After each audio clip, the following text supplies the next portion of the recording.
Welcome to the Deep Dive, where we get into the combat sports headlines and try to figure out what's really going on. May 2025 has been, well, unpredictable again. Absolutely. It always keeps you guessing, doesn't it? The fight game, it just never really slows down. Right. And these last few weeks really show how things are shifting in both MMA and boxing. Yeah, definitely some interesting moves. So for this deep dive, we've looked through the usual MMA and boxing news sources. We've picked out three big stories. Okay. First, a veteran MMA legend making a surprise return to boxing and getting a big win. Right. Then we'll talk about a boxing champ deciding MMA isn't for her after all. Uh-huh. The flip side. Exactly. And finally, the, let's call it, ongoing confusion around the UFC heavyweight title and John Jones. Yes, that whole situation. So our mission today really is to see if we can connect these dots. What does it all mean for combat sports? Okay, let's jump into that first headline then. Sounds good. The lines between MMA and boxing are definitely getting, well, blurrier. And the results are sometimes pretty wild. They really are. So, story number one, May 17th, 2025. Antonio Ruggiero Nogueira, Lil Nog, a name, serious MMA fans definitely know. Oh, yeah, a legend. At 48 years old, he steps into a boxing ring against a fitness influencer, Fabio Marquez, Tadala Fellas. Right, Tadala fellas. And we've seen this a lot, haven't we? MMA guys crossing over, fighting influencers or boxers. We have. And let's be honest, the results haven't always been great for the MMA side. No, definitely not. You think about Tyron Woodley, Anderson Silva, Nate Diaz, even Mike Perry fighting Jake Paul.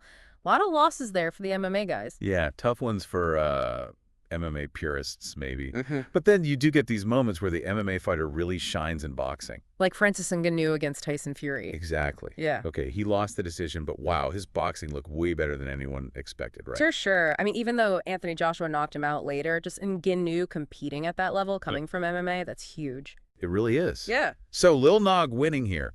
Maybe it shows that, having really solid boxing fundamentals, even later in your career, can still work in that setting without the grappling threat. Yeah, I think that's a fair point. It's the contrast, isn't it? It just highlights how different the sports are, and you can't predict it.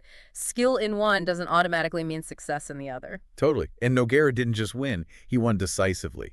Second round knockout. Yeah, a left cross apparently sent Marquez's head right into the ropes. Pretty dramatic finish. Especially for a guy coming back after being retired for a while. A real statement. And, Yeah. People might forget just how good Minotauro was back in the day. Oh, absolutely. In Pride, then the UFC, wins over Guy Mezger, Sakuraba, Overeem, Dan Henderson. Those are massive names. Huge names. He was known for his boxing even in MMA, wasn't he? Retired after those losses to Span and Shogun Rua. So this boxing win is quite something. It is. Makes you wonder, is this like a final emphatic win? Or does he fight again? Boxing, maybe? That's the question, isn't it? Could it be a way to set up some, lucrative exhibition fights, maybe against other retired MMA guys? Or is it just a great way to finally hang them up? Could be either, I suppose. Given his age, though, and the retirement, it feels more like maybe one last hurrah, a chance to show he's still got it. Yeah, that competitive fire. It's a good reminder that experience, that polished technique, it still counts for a lot. Definitely, even when Father Time is usually undefeated in combat sports. Right. And just for context, the source we looked at also mentioned other MMA KOs happening around then, like Michael Morales getting a TKO over Gilbert Burns and looking for his next fight. Good point. So while Nog's win is a cool story, the MMA world keeps rolling with its own knockouts and drama. Okay, so let's pivot now. Our second story. This time, it's a boxing champ deciding, actually, MMA is not the path forward. Yeah, another angle on that whole crossover thing. This time, it's an elite athlete sort of doubling down on their main sport. Exactly. Yeah. Claressa Shields. I mean, in women's boxing, she is dominance. Calls herself the GWOT, undefeated 16-0 record. You have to start there to understand her, right? Absolutely. Her boxing record speaks for itself. So when she decided to try MMA back in, 2021, that got a lot of attention. For sure. A huge name testing herself in a totally different arena. Very intriguing. And she wasn't terrible either. She got a TKO in her debut. Yeah, that's impressive for someone coming from pure boxing. She did lose her second fight, a split decision, but then won her third against Kelsey DeSantis earlier this year, February 2024. So 2-1 overall, not bad at all for a side quest, basically. Right. But now she's saying that's it for MMA. She said it was, quote, too hard. Well, yeah, she mentioned needing, what was it, 8 months just to work on takedown defense? 8 months, just for that one aspect. That's an incredible amount of time, especially when you're already a world champion boxer trying to maintain that level. And didn't she break her arms too? Yeah, 2 broken arms during your MMA training or fights. Ouch. That's got to factor in. Absolutely. So you see, the commitment was there, but the sheer breadth of skills needed for MMA, the grappling, the wrestling, on top of elite striking, it's just a massive undertaking. Seems like it. She said she did MMA to prove a point, Yeah. and feels like she did. Even said her family wasn't keen on it. So sounds like she scratched that competitive itch, showed she could hang in there, and now it's back to her main focus. Which is interesting because people were talking about big potential fights for her in PFL, right? Like Kayla Harrison or Larissa Pacheco. Oh, yeah, those would have been huge fights. Imagine Shields versus Harrison.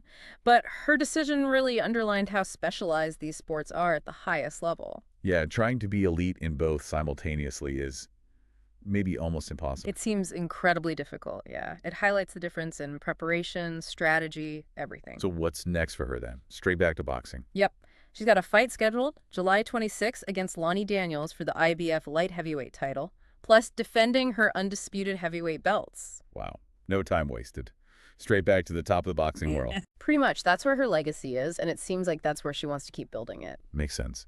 The MMA chapter was fascinating, but boxing is her domain. And it's a good reminder, the appeal of crossing over is strong, but mastering even one of these sports takes immense dedication. Definitely. Okay, let's move to our third and final story. Back to the UFC, the heavyweights, and the John Jones situation. Ah, right. The heavyweight title picture. It hasn't exactly been clear sailing recently, has it? And Jones's latest comments haven't helped clarify things much. Not at all. So, quick recap. Tom Aspinall won the interim belt in November 2023. That was after Jones got injured, the pectoral tear, before his fight with Stipe Miocic. Right. Jones comes back, beats Stipe, Aspinall defends the interim belt. Logically, next up is Jones versus Aspinall to unify the titles. That's how it should work, right? The interim champ exists to fight the undisputed champ when they're back. That's the whole point. That is the point, yes. Keeps the division moving, sets up the unification fight, standard procedure. But, well, then John Jones starts posting things. Reportedly told his friend, Kamil Gatziev, that he's done with MMA. Whoa, okay. That's big news if true. Right. Caused a stir. But then, like, hours later, he puts up an Instagram story hinting he might come back after some much-needed downtime. So, mixed messages much. It's very John Jones, isn't it? Keeping everyone guessing. Totally. Is he serious about retiring? Is it just negotiation tactics? Is he just enjoying the speculation? Who knows?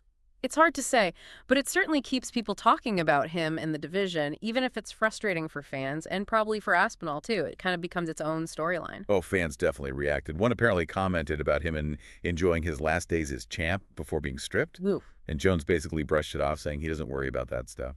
Claimed he told the UFC his plans already and wasn't sure why they hadn't announced anything. That has another layer. If he has told the UFC, why the silence? Ongoing talks, disagreement. His comment about continuing to monetize on this amazing brand definitely suggests money is a big factor here. No doubt. And remember, he previously said he'd rather fight Alex Pereira than Tom Aspinall. Yeah, I remember that. Pretty blunt about it, too. Said Pereira had the bigger name, better legacy fight, more money. Basically dismissed Aspinall, said he hadn't proven anything.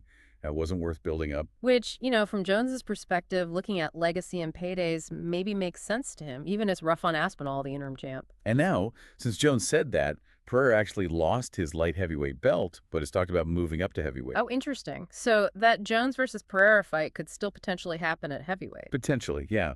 Which just makes the whole situation with Aspinall and the unification even more uncertain, doesn't it? Creates a real logjam at the top. It really does. Poor Aspinall is just stuck waiting while all this plays out. And just as a final bit of weirdness from our sources, Nate Diaz apparently stormed off a reality show they were filming with Jones in Thailand. Wait, what? Seriously? Yeah, reports said there was some kind of brawl. Diaz and his team just left. Just another random, unpredictable thing happening in that world. Wow, okay. Yeah, that just adds to the general chaos surrounding some of these figures, I guess. Never a dull moment. For sure. So wrapping this up, it's been another wild few weeks in combat sports. Definitely. We've seen, a veteran like Nogueira get one last big win in boxing. Uh-huh. We saw a boxing champ, Shields, test the MMA waters and decide, nope, back to boxing. Right. And then the whole ongoing drama with John Jones and the UFC heavyweight title just continues. So we've touched on, like, the appeal of veterans, the difficulty of crossing between sports, and the kind of political and personal dramas that happen at the top. Yeah, all playing out at the same time. Which brings us to a final thought for you, listening. Thinking about Lil Nog, Claressa Shields, John Jones. What do you think really makes a fighter's legacy last? Is it just sticking around for years? Is it succeeding in different sports? Or is it pure dominance in one field? It's a tough question. Everyone seems to have a different path, different motivations, longevity, crossover appeal, championships. Maybe it's a mix. Maybe it is. Something to think about. Thanks for diving deep with us into these stories. Yeah, always good to break it down. Till next time. We'll catch you on the next Deep Dive.